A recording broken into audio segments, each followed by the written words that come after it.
కౌశిక్, నాకు 3 bank accounts ఉన్నాయి. ఈ 3 బ్యాంక్ అకౌంట్స్ లో 2 బ్యాంక్ అకౌంట్స్ ని బానే యూజ్ చేస్తున్నా, కానీ ఒక బ్యాంక్ అకౌంట్ ని లాస్ట్ 2 ఇయర్స్ గా నేనైతే యూజ్ చేయట్లే. సో బ్యాంక్ వెళ్ళి ఈ బ్యాంక్ అతని క్లోజ్ చేయండి అని చెప్తే, సో మీరు లాస్ట్ 2 ఇయర్స్ గా మినిమం బ్యాలెన్స్ ని మెయింటైన్ చేయట్లే, సో చార్జెస్ పడ్డాయి, ఈ చార్జెస్ ని కడితే మాత్రమే క్లోజ్ చేస్తామంటున్నారు బ్యాంక్ వాళ్ళు.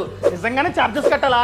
ఈ 2 ఇయర్స్ లో బ్యాంక్ అకౌంట్ ని యూజ్ చేసావా? అబ్బే చేయలే, ఒక ట్రాన్సాక్షన్ కూడా నేను చేయలే, డబ్బులేలే, డబ్బుని నేనైతే విత్డ్రా చేయలే, కానీ 2 ఇయర్స్ ముందు వరకు బానే మెయింటైన్ చేసా మినిమం బ్యాలెన్స్ ని కూడా. అర్థమైంది? అలా బ్యాంక్ అకౌంట్ లో 2 ఇయర్స్ గా ఒక్క ట్రాన్సాక్షన్ కూడా చేయకపోతే దాన్ని ఇనాపరేటివ్ బ్యాంక్ అకౌంట్ అంటాం. ఆర్బీఐ రూల్స్ ప్రకారం ఇనాపరేటివ్ బ్యాంక్ అకౌంట్ లో మినిమం బ్యాలెన్స్ ని మెయింటైన్ చేసినా చేయకపోయినా బ్యాంకు ₹1 కూడా ఛార్జ్ అన్నది నీకు వేయనేకూడదు, నువ్వు కట్టాల్సిన అవసరం కూడా లేదు. అర్థమైందా? సో నువ్వు బ్యాంక్ వెళ్ళి ఆ బ్యాంక్ అకౌంట్ ని ఇనాపరేటివ్ బ్యాంక్ అకౌంట్ ని ఆపరేటివ్ బ్యాంక్ అకౌంట్ గా మార్చమని ₹1 కూడా పెనాల్టీ కట్టకుండా క్లోజ్ చేయమని చెప్పు, చేస్తారు. పో.